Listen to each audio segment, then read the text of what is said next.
सांगचिंग विश्वविद्यालय की अध्यक्ष एम5 शोगाम नाम की एक महिला है। वह 53 वर्ष की है। उन्होंने 15 वर्षों तक सांगचिंग विश्वविद्यालय में राष्ट्रपति के रूप में कार्य किया। वह शैक्षिक क्षेत्र में अच्छी तरह से जानी जाती है और 2 महिला उपराष्ट्रपतियों में से सबसे प्रभावशाली है। उसका नाम क्यू होंगसिंग है। वह केवल 25 साल की है और क्यू होंगसिंग जियोंग यू की मंगेतर है। वह मैं हूँ, यह हमारा मेन कैरेक्टर बता रहा होता है। सांगचिंग विश्वविद्यालय की तरफ जाता है और मेरा सांगचिंग शहर में वापस आने का कारण सिर्फ यह है कि मुझे क्यों होंगसिंग से शादी करनी है, वह यह बताता है और वहां जाने वाली लड़कियों के फेस एंड ब्रेस्ट को देख रहा होता है और कहता है कि इनके फिगर बहुत अच्छे हैं और कहता है यह वस्तुतः एक वंडरलैंड है जहाँ कोई भी आदमी नहीं जाएगा।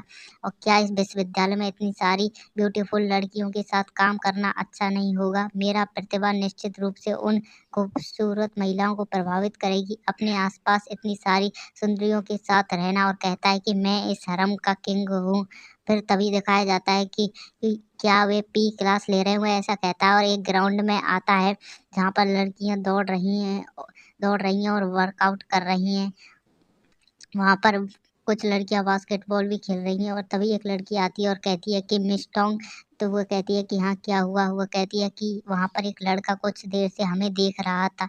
उसे गुस्सा आ जाता है और वह कहती है कि यह भी एक विकृत व्यक्ति ले होना चाहिए जो कोई क्लास में लड़की को देखना पसंद करता है।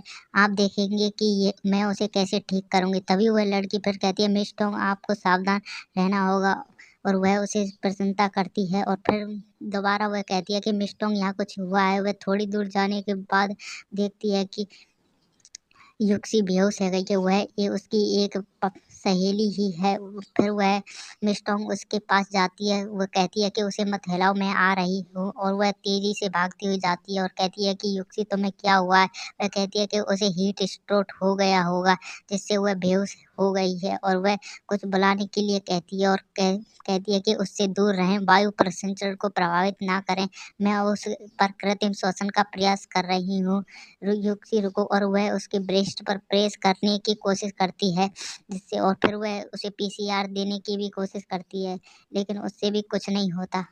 यह काम नहीं करता, उसके पास कोई प्रतिक्रिया नहीं है। वह ऐसे सोचती है और फिर कहती है कि आप में से कोई दो यहाँ आए, युक्सी को स्कूल अस्पताल में जाने में मेरी मदद करें। तभी वहाँ पर वही लड़का आ जाता है और कहता है कि रुको मैं कुछ करता हूँ। वह कहती मिस्टोंग कहती है कि तुम वही विकृत नहीं हो जिसने हमें देखा है? आप यहाँ पर क्या कर रहे हैं? वह कहता है कि मेरे विद्यार्थियों से दूर रहो। फिर वह उसे चुप करने की कोशिश करता है और कहता है कि मिस्टोंग यह लड़की अचानक हृदय गति रुकने से कारण बेहोश हो गई होगी। फिर वह कहती है कि तुम्हें कैसे पता? वह कहता है कि इस मामले में उसे बेतरतीब ढंग से नहीं ले जाया जा सकता। फिर वह उसे बेहोश होकर देखता है और कहता है कि वरना उसकी जान खतरे में पड़ जाएगी। फिर मिस्टोंग कहती है कि युक्सी तुम ठीक हो? वह युक्सी से कहने की कोशिश करती है और कहती है कि आपने कहा कि उसकी जान खतरे में है, मैं तुम पर भरोसा कैसे करूं? तभी उसके मिस्टोंग की एक पार्टनर कहती है कि मिस्टोंग मुझे याद है कि युक्सी ने मुझे बताया कि वह एक बार बेहोश हो गई थी और उसे अस्पताल भेजा गया था। रास्ते में धक्कों के कारण उसकी लगभग मौत हो गई थी और युक्सी के पास कुछ दवा है, दवा लेने के बाद वह ठीक हो जाएगी। मुझे दवा ढूंढ दीजिए। यह वह लड़का कहता है और वह उसकी जेब में से उस दवा को ढूंढ लेता है।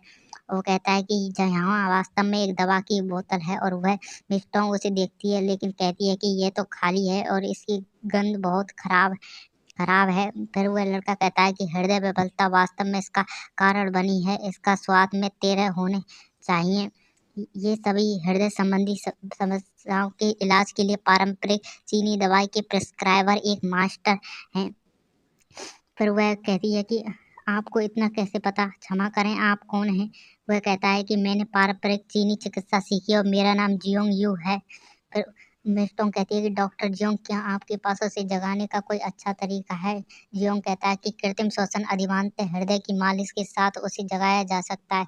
तो मिस्टोंग कहती है कि मैंने अभी अभी कृत्रिम श्वसन पूरा किया और उसके दिल की मालिश की लेकिन इससे कोई फायदा नहीं हुआ। आपने देखा वो वह कहता है कि उसकी बेहोशी हृदय की विफलता के कारण हुई, जो एक सामान्य व्यक्ति से अलग है। उसे सुपर फेफड़े की क्षमता वाले किसी व्यक्ति द्वारा दी जाने वाली कृत्रिम श्वसन की आवश्यकता है। मैं उसे बचा सकता हूँ और 10 मिनट में उसका इलाज किया जाना चाहिए, अन्यथा वह खतरे में होगी। वह कहता है कि मैं उसे बचा सकता हूँ और 10 मिनट में उसका इलाज किया जाना चाहिए। वो कहता है कि क्या? फिर वह सोचती है कि युक्सी लगभग 8 मिनट तक बेहोश है। यदि जियोंग यू ने जो कहा वह सच है तो फिर डॉक्टर मिस जोंग कहती है कि ठीक है डॉक्टर जियोंग, हम आप पर भरोसा कर सकते हैं।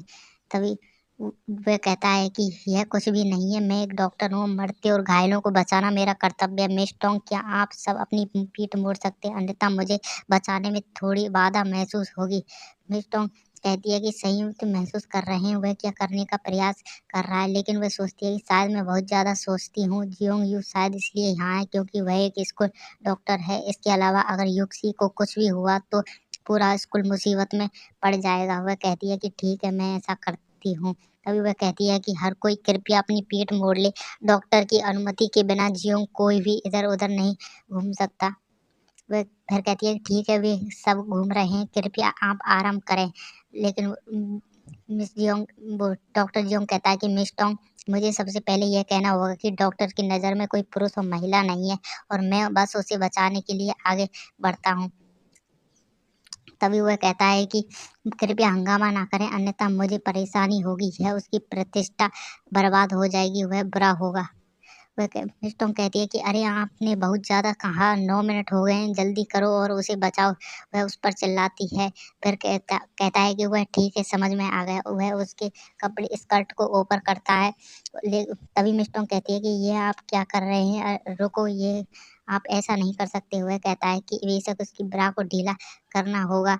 आप एक पेय शिक्षक हैं, इसलिए अपने निश्चित रूप से कुछ स्व सहायता आपने सीखी है, क्या आप यह नहीं जानती? फिर वह सोचती है कि हाँ, किसी मरीज को बचाते समय यह सुनिश्चित करना महत्वपूर्ण है कि मरीज की छाती को बांधा ना जा सके।